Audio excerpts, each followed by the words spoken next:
Hello student, आज की class में हम बात करेंगे विद्युत धारा चैप्टर के एक बहुत ही इंपॉर्टेंट टॉपिक जिसका नाम है वैद्युत ऊर्जा। इसके बारे में हम जानने की कोशिश करेंगे कि वैद्युत ऊर्जा क्या होता है और कैसे इसको हम कैलकुलेट करने की कोशिश करते हैं। तो आप जानते हैं, अगर खाली ऊर्जा की परिभाषा अगर हम आपसे पूछें या जानने की कोशिश करें तो आपको ये पता है कि ऊर्जा क्या है। कार्य करने की जो क्षमता होती है किसी वस्तु में, वह उसकी ऊर्जा कहलाती है। उसी तरह से जो वैद्युत ऊर्जा है वह सबसे पहले हम इसमें कार्य कैलकुलेट करते हैं जिसको हम W कहते हैं, और यही कार्य आपका उसमें ऊर्जा के रूप में संचित हो जाता है।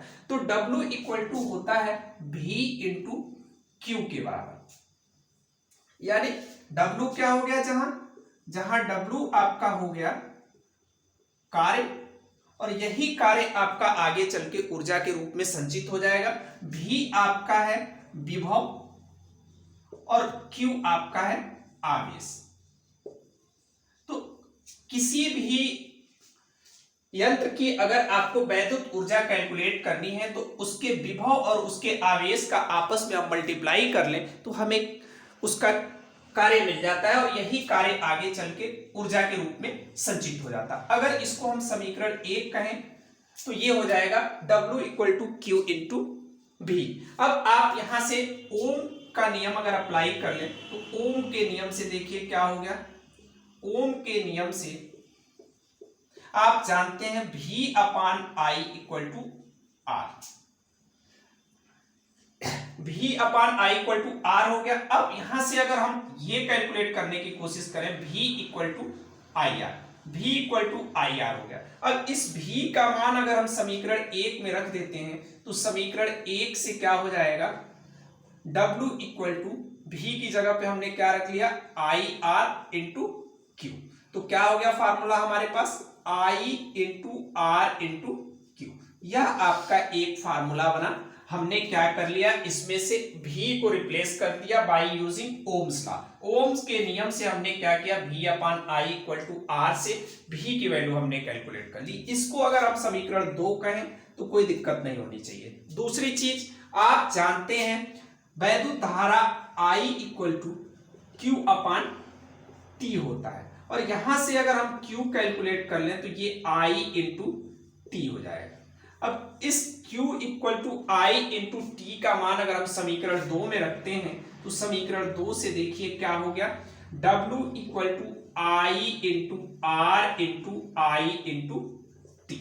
यह आपका क्या हो गया, I इंटू टी किसकी जगह पे आ गया, Q की जगह पे। तो ये हो जाएगा W equal to I square R T.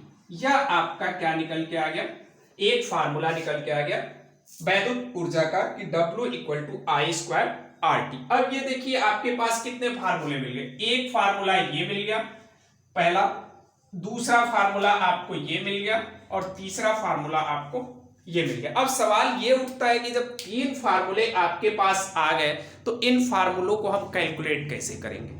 इन फार्मूलों को कैलकुलेट करने का मतलब ये हुआ कि इन फार्मूलों को हम अप्लाई कहां करेंगे, कब हमें इन फार्मूलों की जरूरत हो। अगर मान लीजिए कि किसी न्यूमेरिकल में आपको आवेश और विभव दिया हो और ऊर्जा कैलकुलेट करनी हो तो आप इस फार्मूले की मदद से कर सकते हैं। अगर आपको वैद्युत धारा, प्रतिरोध और आवेश दिया हो तो आप इस फार्मूले को अप्लाई करेंगे, और आपको वैद्युत धारा, प्रतिरोध और समय दिया हो तो आप इस फार्मूले का प्रयोग करके आप क्या कर सकते हैं, वैद्युत ऊर्जा को कैलकुलेट कर सकते हैं। वैद्युत ऊर्जा को आप कैलकुलेट करने के लिए इनमें से कोई फार्मूला आप अप्लाई कर सकते हैं, और इन फार्मूलों को अप्लाई करते समय आपको यह ध्यान रखना है कि आपको उसमें क्या क्या पैरामीटर्स दिए हुए हैं। पैरामीटर्स इन द सेंस कि इस फार्मूले के लिए जो चीजें चाहिए वो आपके पास है कि नहीं है, या इस फार्मूले के लिए जो चीजें आपको चाहिए वो चीजें है कि नहीं, या फिर इसके लिए आपको जो चीजें चाहिए कि नहीं चाहिए। यही कार्य आपका उस यंत्र में वैद्युत ऊर्जा के रूप में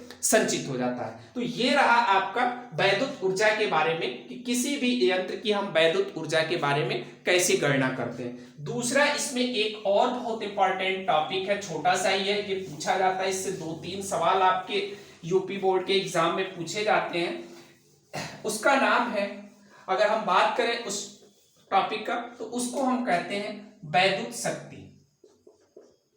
वैद्युत शक्ति क्या होती है, ये किसी भी यंत्र की क्षमता होती है। जैसे अगर हम आपसे पूछें कि आपकी शक्ति कितनी है, तो आप ये कहेंगे कि कार्य करने की जो दर होती है उसको हम शक्ति कहते हैं, ठीक है। उसी तरह से किसी भी यंत्र की जो विद्युत से चलती हो, जो धारा से चलती हो, उस यंत्र की कार्य करने की कितनी दर है, यानी एक निश्चित समय में वो कितना अच्छे से काम कर पाती है, वह कहलाता है वैद्युत शक्ति। इसको हम कैपिटल P से प्रदर्शित करते हैं और ये होता है W/T, यानी P इक्वल टू हो जाता है क्या, वैद्युत शक्ति अगर हम जानना चाहें तो वैद्युत शक्ति इक्वल टू हो जाएगा, वैद्युत शक्ति इक्वल टू वैद्युत ऊर्जा अपान समय।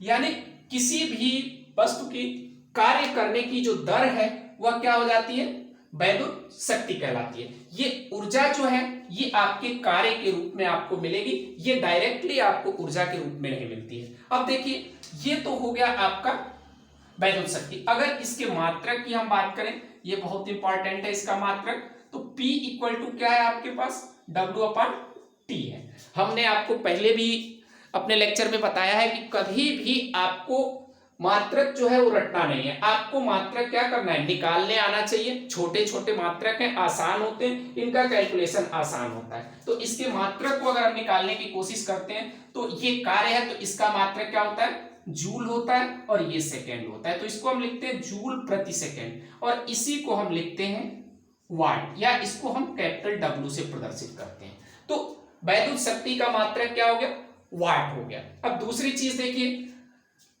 वाट से जो बड़ा मात्रक होता है वह होता है किलोवाट। जैसे ग्राम से बड़ा मात्रक किलोग्राम होता है, इसी तरह से वाट से बड़ा मात्रक किलोवाट होता है। अब इनमें संबंध क्या होता है, इसको लिखते हैं 1 किलोवाट इक्वल टू 1000 वाट। यानी 1 किलोवाट अगर है आपका, तो उसको अगर हम वाट में कन्वर्ट करेंगे तो ये 1 किलोवाट इक्वल टू 1000 वाट, ठीक है। ये आपका कहलाता है शक्ति का मात्रक। यानी अगर वैद्युत शक्ति आपको निकालना है तो आप देखेंगे किलोवाट में अगर दिया हो तो उसको हम वाट में कन्वर्ट करते हैं। जैसे हम देखते हैं बल्ब पे लिखा होता है 60 वाट, 90 वाट या 120 वाट, तो ये इसकी वैद्युत शक्ति को बताता है कि यह क्या है, वैद्युत शक्ति है, ठीक है।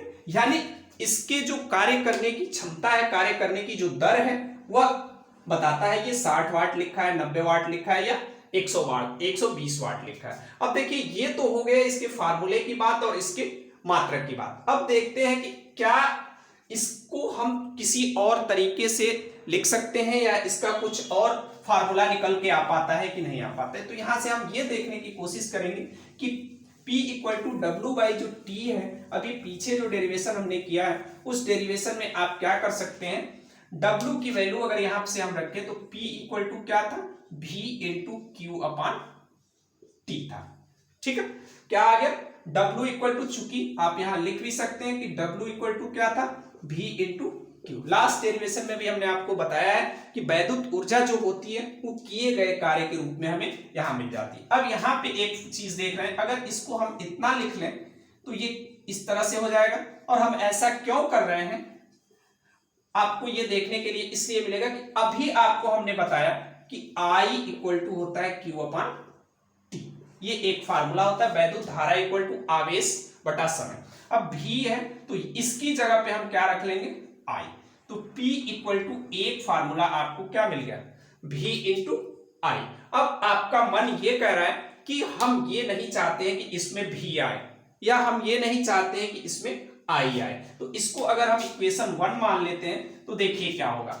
आप यहां से लिख सकते हैं ओम के नियम से, क्या हो जाएगा, ओम का नियम आप लोग जानते हैं कि V/I इक्वल टू R। हम V का मान निकालना चाह रहे हैं तो ये हो जाएगा IR, ठीक है। अब ये V का जो मान निकल के आया है, ये वैल्यू हम समीकरण 1 में अगर रखते हैं तो देखिए क्या मिल जाएगा आपको। समीकरण 1 से मिल गया आपको P इक्वल टू, V की जगह पे आपने IR रख लिया और यहाँ पे आपका ऑलरेडी I पहले से, तो P इक्वल टू कितना हो जाएगा, I² R।